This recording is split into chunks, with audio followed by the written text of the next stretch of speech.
Hello, my name is Paulina, and today I want to talk about ergogenic aids in sports.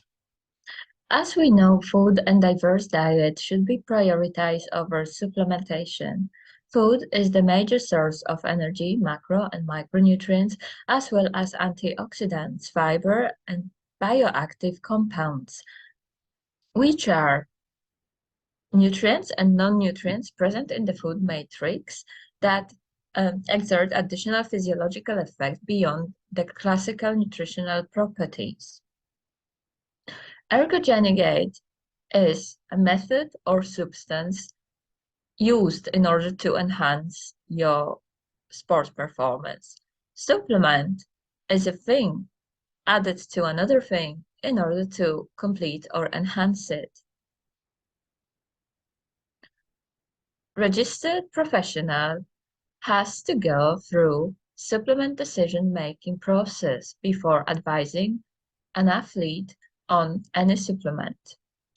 Food first, but not food only, describes an approach in which the supplement has to meet a certain criteria in order to be recommended.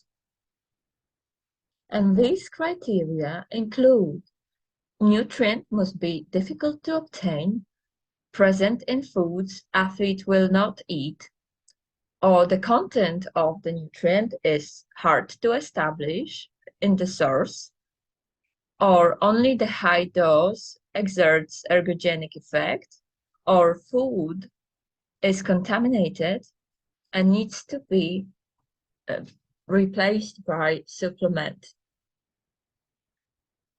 We can only recommend supplements supported by robust scientific evidence, and these include carbohydrates, protein, iron, caffeine, creatine, beta-alanine, sodium bicarbonate. Let's talk about carbohydrates. The consumption of carbohydrates will depend on sport and percent of aerobic system used in this sport, as well as athlete's weight. Some athletes use loading strategy when they increase intake of carbohydrates 3 or 4 days before event. There is also recommendation of using carbohydrates in any events longer than 60 minutes. And during the competition, the grammature in the events between 60 and 90 minutes includes 30 to 60 grams, and in ultra endurance events, we're talking about up to 90 grams of carbohydrates during the competition. This table presents the difference between the carbohydrates grammature accordingly to the intensity of exercise and athlete's weight.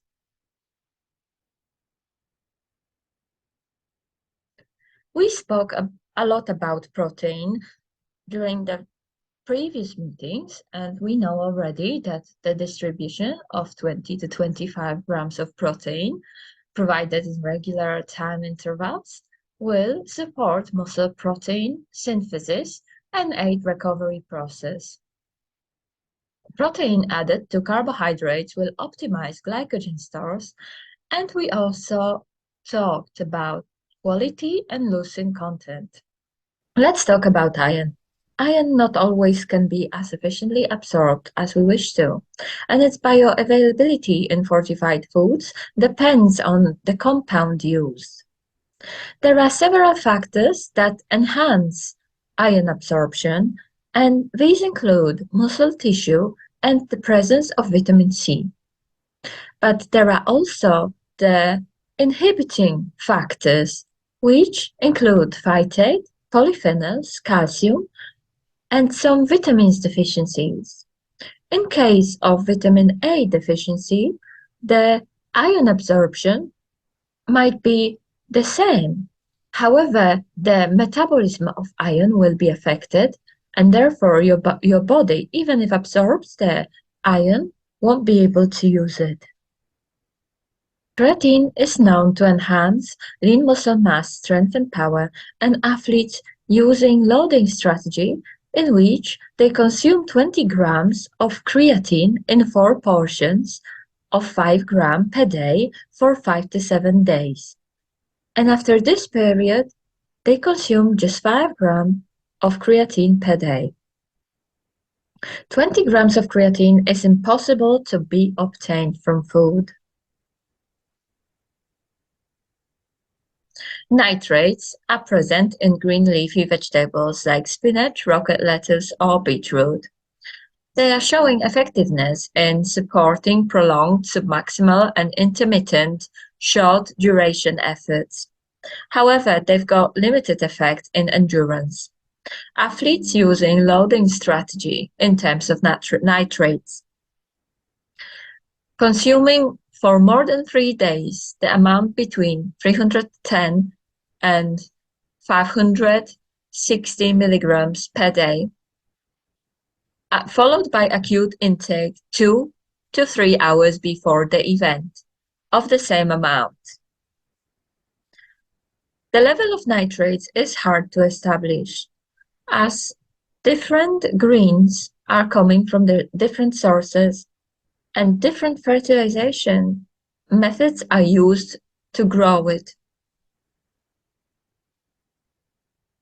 Sodium bicarbonate is known to enhance performance lasting from 30 seconds to 12 minutes. It reduces the impact of hydrogen ion accumulation in tissues by increasing the blood pH and speeding up the removal of hydrogen ions from the tissues. Acute or chronic ingestion of 0.2 to 0.5 grams per kilogram of body mass is known to show ergogenic effect. However, there are some side effects of supplementing with sodium bicarbonate, which include bloating, nausea, vomiting, and abdominal pain. Look at the pyramid, guys. We all should be quite familiar with it by now. Why I'm talking about it? Maybe because when, as an athlete, you decide to consult someone who is registered and qualified professional, you are more likely to receive relevant advice based on knowledge sourced from quality evidence. However, if you decide yourself on using supplements, you need to be aware of the phenomena known as fallacies. Well, fallacy is a failure in reasoning or mistaken belief based on unsound argument. And common fallacies appeal to popularity or anecdote. What does it mean? Someone buys something just because everybody else in their surrounding does it. But popularity should not replace robust, independent, third-party research, and this is what we have to understand. Appeal to anecdote. Anecdote is short, amusing, interesting story about real incident or person. Let's move on to scenarios. Scenario 1. Karen read article about blood groups and diets written by Dr. X, and she concluded, based on this article, that she has to stop eating meat because it will harm her body, as her blood group, this particular one, will not accept amino acids from meat. Well, the first thing we have to ask before we act, who is Dr. X? Is he a real doctor? What is his degree? What are the qualifications he's got? Are they related to nutrition? Are they related to sport? Or are they related to atomic energy production? So this is the first thing. Then we need to ask what type of scientific evidence stands behind the claims he makes. So if there is no evidence, there is no point to even bother to read it. I want you to understand a little bit about marketing. The seller will make you believe that they have extraordinary product, which is better quality than anything else you can find on the shop shelves. Well, in this case, I would be slightly alarmed if someone would start making extraordinary claims about very average product. I would question him. I would question his evidence. Okay, guys. So now we know that in order to make decisions about supplementation, we use science, especially in sports. Another thing, we need to order our supplements from trusted source so they are not contaminated, they are tested for athletes and suitable for sports. And if you want to know what's banned in sport, please visit the UK anti-doping page.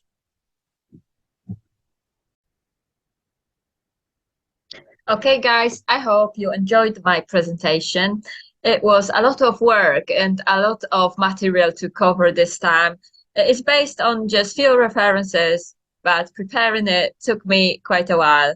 Thank you very much and hope to see you soon.